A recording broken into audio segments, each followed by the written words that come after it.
नमस्कार, आप देख रहे हैं खबर फास्ट और मैं हूं कायनात अंसारी।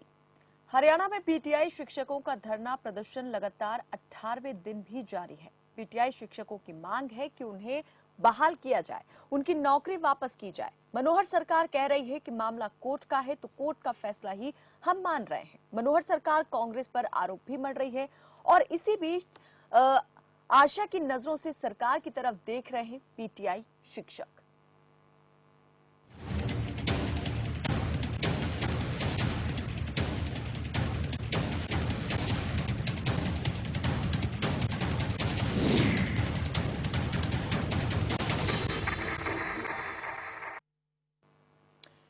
तो हमें बहाल करो, पीटीआई शिक्षकों की यही मांग है, यही पुकार है और यही यलगार है।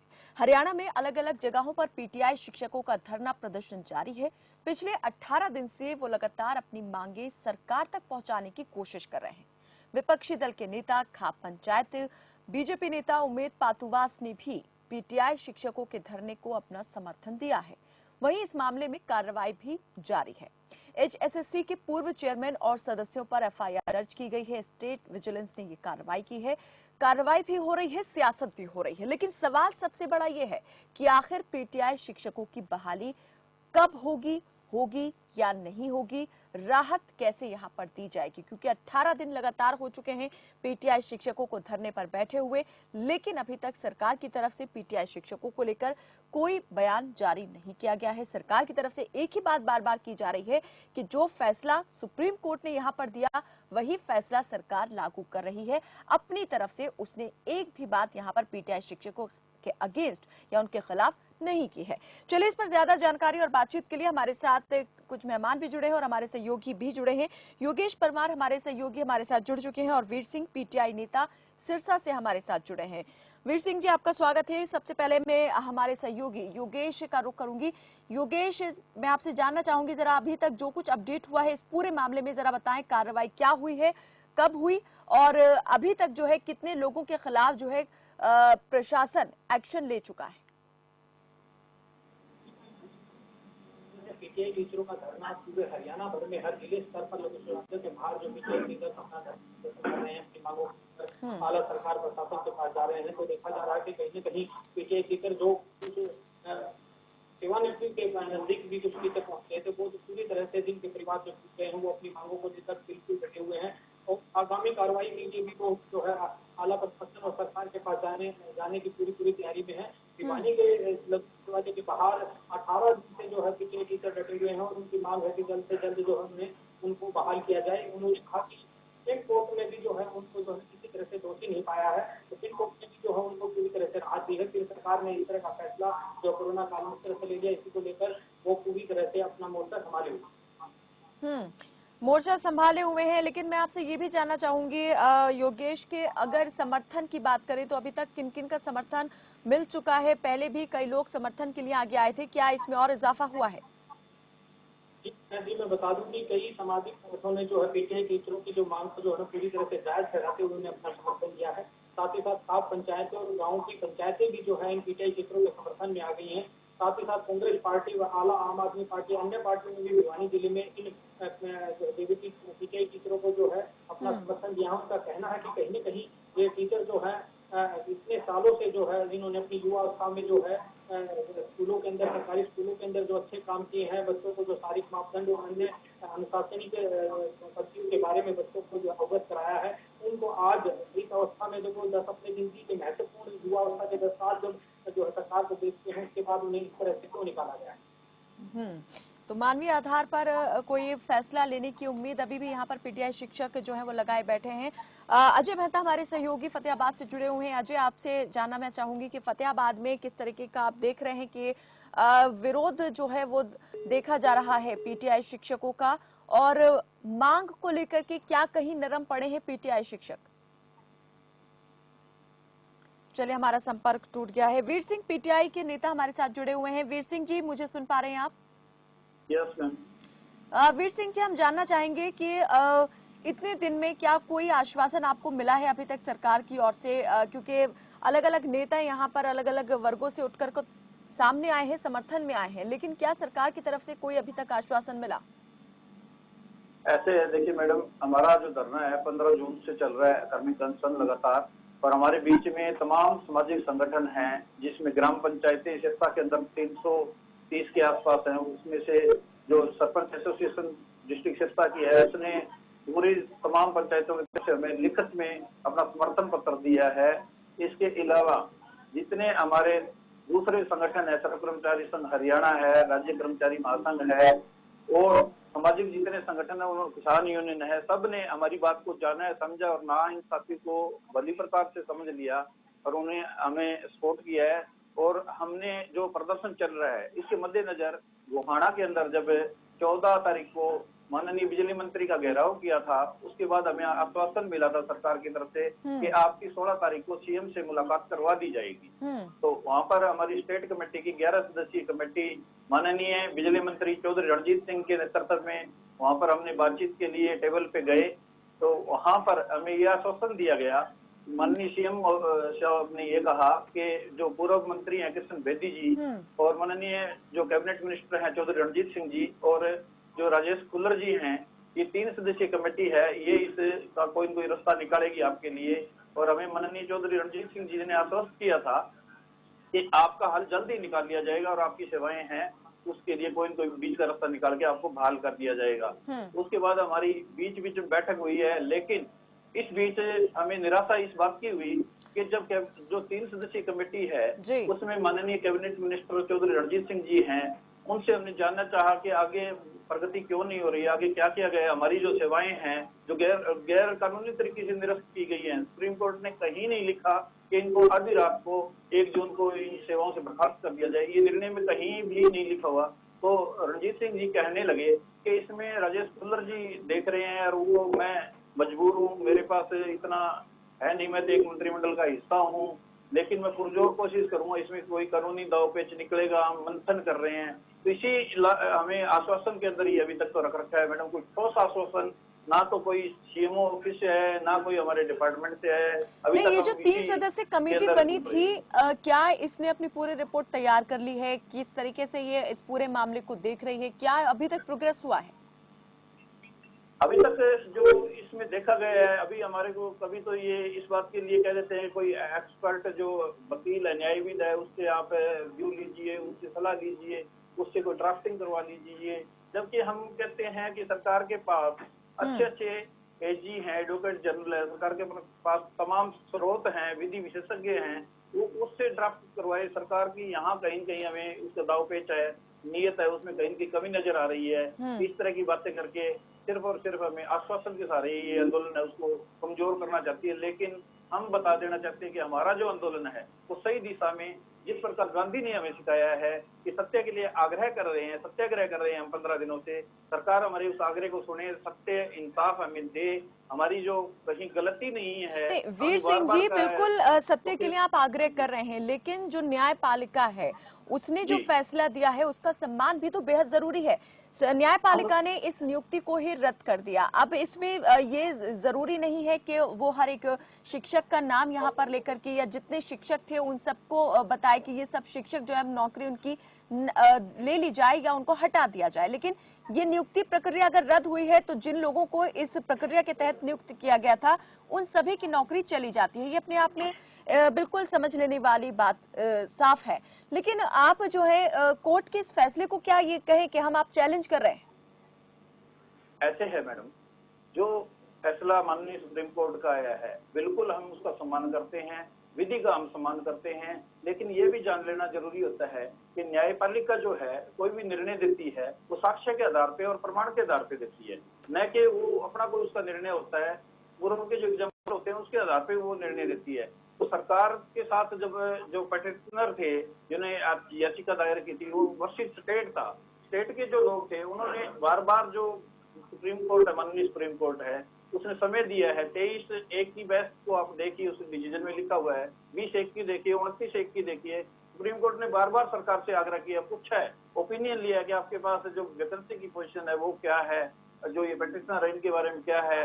अभी जो इसमें जो भर्ती प्रक्रिया थी बार बार क्राइटेरिया बदला गया था, जो मार्क्स का उन्होंने क्वेश्चन किया था सुप्रीम कोर्ट ने कि जो HSCC के जो मेंबर हैं उन्होंने जो मार्क्स दिए हैं वो 30 में से अंक लगाए हैं, और जो एक्सपर्ट है उन्होंने ग्रेड दिया है, ABCD ग्रेड किया है, तो कोरिलेट क्यों नहीं हुआ? तो ये कोरिलेट का जवाब सुप्रीम कोर्ट के अंदर जो सरकार ने देना था वो ठीक ढंग से प्रस्तुत नहीं कर पाई। इसलिए हम सुप्रीम कोर्ट का कोई कसूर नहीं मानते, उसमें सरकार ने जो पूरी डॉक्यूमेंटेशन नहीं की उस वजह से हम ये आ रहे हैं, हम कोई ये नहीं कहते। दूसरी बात, सुप्रीम कोर्ट ने भर्ती प्रक्रिया को रद्द करते हुए भी पेज नंबर 82 पे आप पढ़ के देखिए कि बिल्कुल फील करते मानवीय उसने संवेदना व्यक्त की है कि अनफॉर्चुनेटली हमें जो ये टीचर्स हैं इनको अप्रूव करना पड़ रहा है ताकि सरकारी भर्ती एजेंसी है, सरकारी जो सिस्टम है उसमें लोगों का विश्वास बना रहे। तो ये बात जब वो फील करके रही है तो विश्वास बनाया रहने के लिए जो कमेंट्स दिए हैं उसके अंदर बिल्कुल उन्होंने प्रोसीजर पे सवाल उठाए कि प्रोसीजर गलत है। मैडम, मैं जानना चाहता हूँ सरकार से कि प्रोसीजर को करने वाला आवेदन करता जो बेरोजगार है जिसने फीस भर के अपना आवेदन किया है वो प्रोसीजर अपनाएगा या सरकार अपनाएगी? चाहे वो तत्कालीन सरकार है चाहे पूर्व की सरकार है, वो उनके हाथ में है, वो हमारे जुरिडिक्शन में। चलिए वीर सिंह जी, मैं बिल्कुल ये जो सवाल आपने किया है, जल्दी हमारे साथ में यहाँ से बीजेपी से जब कोई मेहमान जुड़ेंगे तो आप उनसे ये सवाल सीधा कर सकते हैं कि जो प्रोसीजर अपनाया गया है उसमें उनकी तरफ से लचीलापन क्यों रखा गया, ढिलाई क्यों बरती गई। यहाँ पर हमारे सहयोगी अजय मेहता भी फतेहाबाद से हमारे साथ बने हुए हैं। अजय, मैं आपसे ये जानना चाहूंगी कि फतेहाबाद में आंदोलन का रूप आप किस तरीके से देख रहे हैं? ये जो प्रदर्शन चल रहा है, क्या इसमें आप देख रहे हैं कि पहले जो जिस जोश के जिस उत्साह के साथ शुरू हुआ था वो कहीं कम पड़ गया है या फिर और ज्यादा यहाँ पर उग्र हो चुके हैं प्रदर्शनकारी? जी देखिए, फतेहाबाद के अंदर इस प्रकार से चल रहा था आंदोलन पिछले 15 दिन से।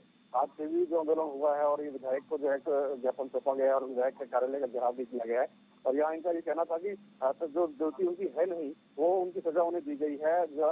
जो सजा उनकी जिस प्रकार से उन्हें नौकरी से हटाया गया है और जिस पर जो प्रक्रिया अपनाई गई है उसके खिलाफ जो है पूरा प्रदेश के आज जो अध्यापक हैं वो आज लामबंद हुए हैं। जी। और इस बीच जो समर्थन हासिल हुआ है, क्या इस समर्थन में, मैं आपसे भी वही जानना चाहूंगी, कुछ और इजाफा हुआ है, कुछ और लोग यहाँ पर खड़े हुए हैं साथ आके? हाँ जी देखिए, बिल्कुल विभिन्न राजनीतिक पार्टियों के अलावा जो खाप पंचायतों का भी आज जो है यहाँ पर जो है यहाँ पर दिया गया है समर्थन। इसके साथ साथ जो छात्र भी हैं, छात्र संघ हैं, उनका भी समर्थन उन्हें दिया गया है। जी, चलिए, बहुत शुक्रिया अजय इस तमाम जानकारी के लिए। तो लगातार यहाँ पर समर्थन जो है वो बढ़ता जा रहा है पीटीआई शिक्षकों के हक में। और इसी बीच हमारे साथ बीजेपी के प्रवक्ता प्रवीण अत्रे भी जुड़ चुके हैं। प्रवीण जी, बहुत स्वागत है आपका। मैं आपसे ये जानना चाह रही हूँ कि ये जो पूरा मामला है पीटीआई शिक्षकों की भर्ती प्रक्रिया को रद्द करने से जुड़ा, इस पर सवाल भी कई उठ रहे हैं कि कोर्ट ने जो है भर्ती प्रक्रिया के तरीके को गलत माना है, जो पीटीआई शिक्षक हैं उनको गलत नहीं कहा गया है, तो सरकार इसमें कहां पर उनको राहत दे सकती है? देखिए कायनात, जो आपने बात कही इसी के अंदर जवाब भी छुपा हुआ है। आप स्वयं ये बात जानते हैं, आप मानते भी हैं कि कोर्ट ने भर्ती प्रक्रिया को गलत माना है। जिस गलत प्रक्रिया को गलत माना गया उस प्रक्रिया के जरिए जिनका चयन हुआ वो स्वाभाविक गलत हो गया। तो उसमें मुझे लगता है किसी भी तरह के इफ एंड बट की गुंजाइश नहीं बचती जब देश की सर्वोच्च न्यायालय उस प्रक्रिया को रद्द कर दे और उस प्रक्रिया में जो खामियां हैं उस पे बाकायदा टिप्पणी करते हुए अगर किसी तरह से उस तत्कालीन सरकार के दौरान जो आयोग था उस आयोग ने प्रक्रिया के अंदर मानदंडों में लगातार बदलाव करके नियमों की जिस तरह से धज्जियां उड़ाई और उस दौरान जो भर्ती हुई, स्वाभाविक है सवाल उस भर्ती पे है। जो भी पात्र उसमें चयन हुए एक गलत प्रक्रिया के तहत जिनका चयन हुआ, क्या उस चयन को आप सही ठहरा सकते हैं? वीर सिंह जी हमारे साथ जुड़े हुए हैं, पीटीआई के नेता हैं, ये भी आपसे कुछ सवाल यहाँ पर करना चाहते हैं। अभी कुछ देर पहले जो उन्होंने बात कही उसके अगर मैं उसको दोहराऊं यहाँ पर, तो उनका ये कहना था कि सरकार अगर अच्छी तरीके से, सही तरीके से पक्ष इनका रखती तो आज जो हालात बने हुए हैं इस तरीके के नहीं होते। वीर सिंह जी, आप जो पूछना चाहते हैं आप भी पूछ सकते हैं। हाँ, मैं अत्रे जी को मेरा नमस्कार। और मैं पूछना चाहता हूँ कि सर, जो एक बेरोजगार व्यक्ति आवेदन करता है उसको कॉन्स्टिट्यूशनल जो सरकार की अपॉइंटिंग अथॉरिटी है जो HSCC जिसने स्टाफ सिलेक्शन कमीशन बनाया है, कॉन्स्टिट्यूशनल तरीके से बनाया है, उसकी ज्यूरिडिक्शन की जो बातें हैं, तो एक बेरोजगार व्यक्ति है, चाहे आप अप्लाई करते हो वहां पर, आपसे इंटरव्यू लिया गया, चाहे भर्ती प्रक्रिया को बदलते गए, उसमें उस पीटीआई का क्या दोष है जिसने सिलेक्शन ले ली और 10 साल अपनी सेवाएं दे दी? उसमें अगर आज जो वर्तमान में चल रहा है, ये अगर इनमें भर्तियों में खामी, आज भी कोर्ट में केस लंबित हैं, आज अगर ये कोई मेला फाइड इंटेंशन करते हैं, मेल प्रैक्टिस करते हैं, तो उसमें उस टीचर का क्या दोष है? ये सुप्रीम कोर्ट ने भी माना है। टीचर पे कहीं इंडिकेट नहीं किया कि इनके डॉक्यूमेंट्स में कमी, 3 बार वेरिफिकेशन हुई है डॉक्यूमेंट्स की। आज हम मांग करते हैं कि सीबीआई से फिर जांच करवा लो, अगर इसमें कहीं भी किसी डॉक्यूमेंट्स में कमी आती है तो आप बिल्कुल हमें सजा दीजिए। लेकिन अगर भर्ती बोर्ड गलती करता है तो उसमें कर्मचारी क्यों पीछेगा? आज जो भर्ती करके जा रहा है, वर्तमान में जो बोर्ड है, अगर ये गलती करेगा तो उसकी सजा आगे आने वाली सरकार के अंदर या आगे जो डिसीजन आएगा उसमें उसका क्या दोष है? दोष है तो उस भर्ती बोर्ड को तो दे दीजिए सजा। लेकिन हमारी जो प्रक्रिया है, हमने जो प्रक्रिया में टेस्ट नहीं दिया, इंटरव्यू नहीं दिया, इंटरव्यू अगर वो 20 का लेते हैं 20 नंबर का देते हैं, 30 का लिया 30 का दे रहे हैं, टेस्ट लिया उन्होंने रद्द कर दिया, कहता है इसमें गड़बड़ी हुई है, तो हमारा कसूर नहीं है। फेलियर गवर्नमेंट की है। गवर्नमेंट का मतलब ये नहीं है कांग्रेस है या बीजेपी है, सिटिंग गवर्नमेंट है। मुख्यमंत्री जो होता है या भर्ती बोर्ड का जो चेयरमैन होता है, उसके मेंबर होते हैं, वही उसके जिम्मेवार होते हैं। इसमें हम कहाँ दोषी हैं? हमें क्यों निकाला गया? यही सवाल हमारा है कि आप बता दीजिए कि जो प्रक्रिया है वो तो फिर गलत हो जाएगी, फिर बाहर निकल जाएंगे। ये सिस्टम कब तक चलता रहेगा? प्रवीण जी, साफ तौर पर कि सिस्टम की गलती का खामियाजा, उसकी कोताही की सजा यहाँ पर वो लोग क्यों भुगते हैं जो उस सिस्टम के बनाए हुए नियमों के तहत उस नौकरी में शामिल हुए या उस काम पर लगे थे? देखिए कायनात, पहली चीज तो ये है, ये चीज पूरी तरह से प्रदेश की जनता के सामने भी, आपके सामने भी और जो पीटीआई टीचर्स हैं उनके सामने भी स्पष्ट है कि प्रक्रिया को गलत माना कोर्ट ने, सरकार ने नहीं। जब 2012-13 के अंदर जब हाई कोर्ट के अंदर ये विषय गया, पहले तो हमें ये समझना जरूरी है कि इस विषय को कोर्ट में लेके कौन गया। वो जो पात्र थे जिनको ये लगा कि उनकी योग्यता को दरकिनार करके अयोग्य व्यक्तियों का चयन हुआ, वो इस मामले को कोर्ट में लेके गए। इस बात को समझिए पहले। और उस वक्त कांग्रेस की सरकार थी, हाई कोर्ट के सिंगल बेंच ने जब इसके विरुद्ध निर्णय दिया, मुझे लगता है उसी वक्त पीटीआई टीचर्स को इस विषय, अपना विषय कोर्ट में जो आज ये बात कह रहे हैं कि साहब हमारी क्या गलती है, मुझे लगता है जब विषय कोर्ट का हो जाता है तो ये बातें कोर्ट के सामने रखनी चाहिए। सिंगल बेंच में हारने के बाद, फिर डबल बेंच में हारने के बाद, फिर सुप्रीम कोर्ट में जाना, सुप्रीम कोर्ट में निर्णय आना, फिर वहां पे रिव्यू पिटीशन डालना जिसका सुप्रीम कोर्ट द्वारा रिजेक्ट कर देना। आप समझिए थोड़ा सा, ये विषय कोर्ट का है। अगर आपको लगता है कि इसमें आपका कोई कसूर नहीं है तो ये आपको पक्ष अपना कोर्ट में रखना चाहिए, बजाय कोर्ट में पक्ष रखने के जो तरीका आप अपना रहे हैं, मुझे लगता है कि वो तरीका जायज नहीं है। क्योंकि जब बाल मुकुंद जी भी हमारे साथ जुड़े हुए हैं, बाल मुकुंद शर्मा जी, कांग्रेस के प्रवक्ता। बाल मुकुंद जी, किया किसी ने और भर कोई रहा है? चलिए, हमारा संपर्क लगता है टूट गया है। वीर सिंह जी कुछ कहना चाह रहे थे आप? जी, इसमें जवाब देना चाहूंगा मैं, इसमें जवाब देना चाहूंगा मैडम जी अत्रे जी का, कि अत्रे जी ने ये कहा कि सिंगल बेंच में ये हार गए, उसके बाद डबल बेंच में और सुप्रीम कोर्ट का फैसला आया, बिल्कुल आया है, सिंगल बेंच में भी हारे हैं। प्रोसीडिंग न्यायिक प्रोसीडिंग है, वो हमें पता है, चरणबद्ध स्टेप बाय स्टेप चलती है, सिंगल से डबल में सुप्रीम कोर्ट में जाती है, रिवीजन पिटीशन भी होती है। लेकिन इस दौरान सुप्रीम कोर्ट ने ये जो बात कही है, डिसीजन के अंदर कही है हालांकि, कि ये जो भर्ती प्रक्रिया इसको निरस्त करके नए सिरे से भर्ती प्रक्रिया को आरंभ किया जाएगा। 5 महीने के अंदर इस प्रक्रिया को पूरा करना है, जब ये कोरोना महामारी पूर्ण तरह से समाप्त हो जाए। आप ये कह रहे हैं कि वक्त नहीं दिया गया, वक्त दिया जाता तो हम और अपने पक्ष को यहाँ पर सही तरीके से रख पाते। आपके मतलब ये है कहने का, आप ये चाह रहे हैं? जो बीच में हमें जो सरकार ने जो निर्णय लिया हटाने का, वो कहाँ सुप्रीम कोर्ट ने कहा है कि इनको 1 तारीख को रिलीव कर दिया जाए भर्ती प्रक्रिया को।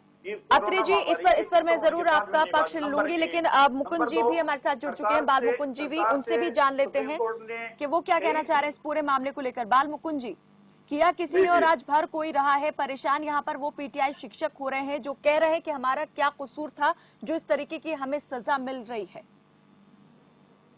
जी बिल्कुल, वो ठीक कह रहे हैं, उनका तो कोई कसूर है नहीं। वो तो बेचारे 10-10 साल की सेवा करी है इस देश ने, राज्य की। तो आप मान रहे हैं कि तत्कालीन कांग्रेस सरकार की किए का जो है आज वो भुगतान कर रहे हैं?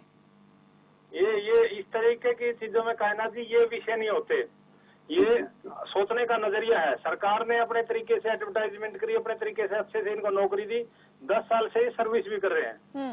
हाईकोर्ट पे क्या, हाईकोर्ट में जब कोई केस अच्छे जाते हैं तो सरकारें जो वर्तमान में सरकार है उसको पैरवी करनी होती है।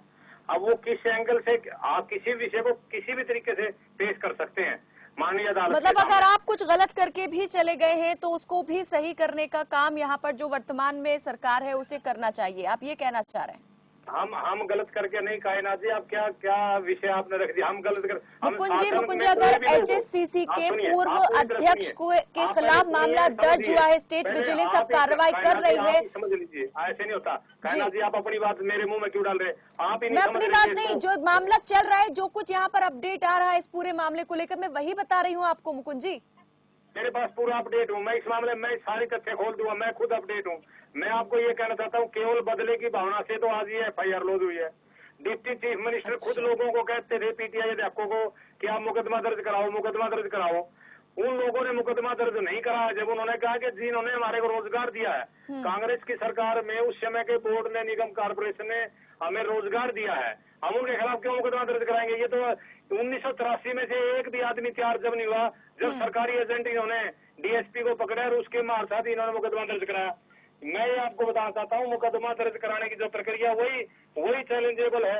वो मुकदमा ही इन्होंने गलत तरीके से दर्ज कराया। मुकदमा दर्ज कराने के लिए DSP का सहारा लेना पड़ा, जो कि सरकारी कर्मचारी है। और जिस तरीके से दफा 166, 199, 466, 468, 471, 120B और भ्रष्टाचार अधिनियम, उन्मूलन अधिनियम। नहीं तो ये मामला दर्ज हुआ, इसको लेकर के आप क्या कहना चाह रहे हैं कि जैसा आपने कहा ये गलत मंशा से, बदले की भावना से किया गया है। सिर्फ पहले 5 साल भाजपा गवर्नमेंट थी, अब दूसरी योजना भाजपा गवर्नमेंट की, ये केस की पैरवी करते तो इन लोगों के साथ अन्याय नहीं होता। उस समय की जो नियुक्ति है वो पारदर्शी तरीके से नियुक्ति हुई, बिल्कुल पारदर्शी तरीके से।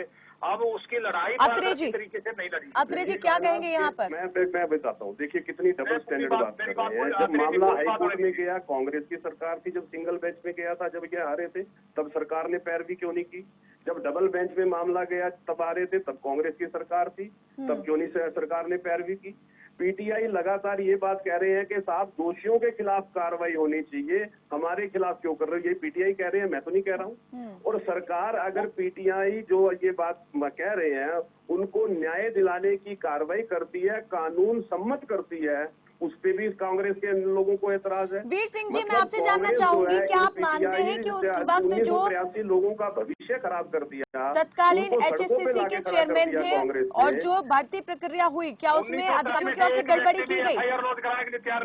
कायनात में क्या बता रहा हूँ, बार बार एक बात कही जा रही है कि साहब जब हाईकोर्ट में मामला होता है, अभी कह रहे थे कांग्रेस के प्रवक्ता कि सरकार को करना चाहिए, तो हाईकोर्ट में मामला तो कांग्रेस सरकार के दौरान गया था, क्यों नहीं किया सरकार ने?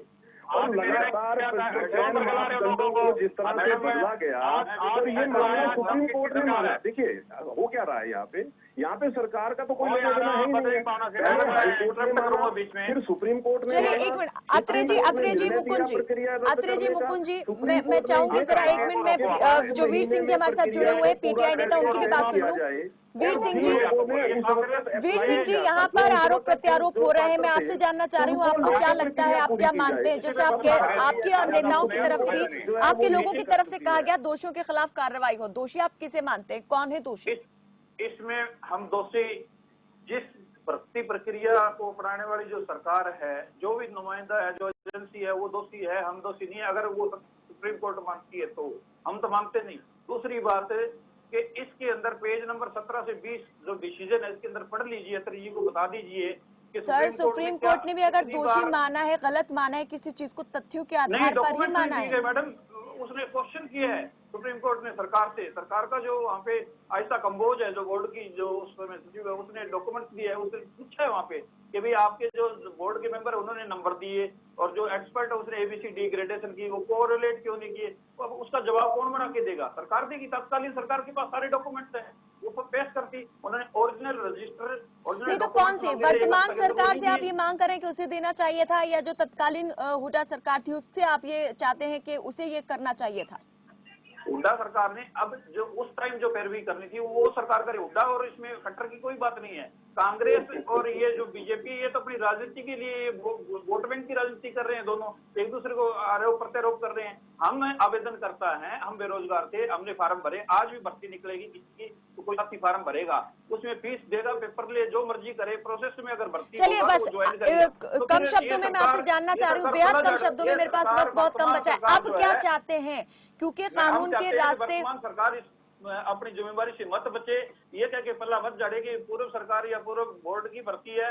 हम चाहते हैं कि सरकार हमारे को न्याय दे। हमारी 10 साल की उत्कृष्ट सेवा है, मानवीय आधार पे, जन समर्थन के आधार पे हमारी बात को सुना जाए। हमारे साथ जो नाइंसाफी हुई है उसको दुरुस्त करते हुए हमें बहाल किया जाए अपनी सेवाओं पे, और हम स्वागत करते हैं अत्रे जी का। हम चाहते हैं कि पीटीआई की भर्ती निकाले।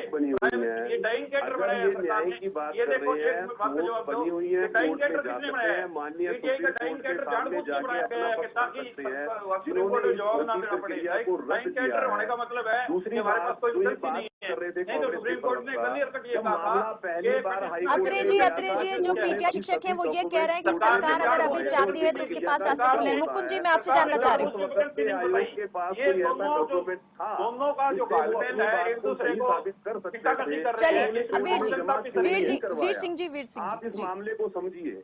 इन पीटीआई के लिए दीपेंद्र सिंह हुड्डा वकील करवाते हैं कपिल सिब्बल को सुप्रीम कोर्ट में पैरवी करने के लिए। वहां पे वो इन पीटीआई का पक्ष रख नहीं पाते, कोर्ट इनके पक्ष को कमजोर मानती है, कोर्ट जो है इस प्रक्रिया को रद्द कर देती है। चलिए सरकार का तो इससे कोई लेना देना ही नहीं है। अब इसमें भी मैं बता देना चाहता हूं, मुकुंद जी सुन पा रहे हैं मुझे? मुकुंद जी, बाल मुकुंद जी, बाल मुकुंद जी, मैं चाह रही हूँ जल्दी से आप बता दें कि जो हमारे साथ बीजेपी के प्रवक्ता है उन्होंने कहा कि कोई अभी विकल्प मौजूदा सरकार के पास नहीं है, लेकिन क्या आपको भी ऐसा लगता है? नहीं, क्यों नहीं है? यही तो झूठ है, यही तो झूठ नजर आता है। बाल मुकुंद जी सुन पा रहे हैं मुझे? सरकार के पास विकल्प मौजूद है। सरकार ने जो 1 तारीख को जो निरस्त की है, नियुक्तियां बर्खास्त की है, पहला तो ये निर्णय लिया सरकार ने। चलिए बहुत बहुत शुक्रिया आप सभी मेहमानों का हमारे साथ इस चर्चा में जुड़ने के लिए, और हमारे सहयोगी योगेश परमार भी हमारे साथ जुड़े और तमाम जानकारी दी, उनका भी बहुत धन्यवाद हमारे साथ इस तमाम चर्चा में जुड़े रहने के लिए। तो पीटीआई शिक्षकों का मामला जो है वो सुलझने के बजाय लगातार उलझता जा रहा है। हालांकि स्टेट विजिलेंस ने जो है यहाँ कार्रवाई करनी शुरू कर दी है। प्रशासनिक अधिकारी जो थे तत्कालीन, उन पर अब यहाँ पर गाज गिरनी शुरू हो चुकी है, जांच की आंच वहां तक पहुंच रही है, और ये भी माना जा रहा है कि इससे पूर्व मुख्यमंत्री भूपेंद्र हुड्डा की मुश्किलें भी बढ़ सकती हैं। लेकिन इस वक्त जो मुश्किल का सामना कर रहे हैं वो है पीटीआई शिक्षक, जो अभी भी सरकार की ओर सरकार की तरफ, मनोहर सरकार की तरफ उम्मीद भरी निगाहों से देख रहे हैं कि सरकार अगर चाहे तो उनके हक में जो है कोर्ट में मजबूती के साथ उनका पक्ष रख सकती है और कोई फैसला कर सकती है। हालांकि जो सरकार के नुमाइंदे हैं उनका साफ तौर पर यह कहना है कि इस कानून ने जो फैसला दिया है सरकार उसे ही लागू कर रही है और अब सरकार के पास कोई विकल्प नहीं बचता है। धरना लगातार जारी है, 18वें दिन भी यह धरना लगातार जारी रहा, लेकिन पीटीआई शिक्षक अभी भी आस और उम्मीद लगाए बैठे हैं सरकार से, मनोहर सरकार से, कि वो उनके बेहतरी के लिए कोई फैसला ले और मानवीय संवेदनाओं को भी ध्यान में रखा जाए। इस पूरे मामले में अब देखने वाली बात यह होगी कि सरकार इन पीटीआई शिक्षकों को राहत दे पाती है या नहीं।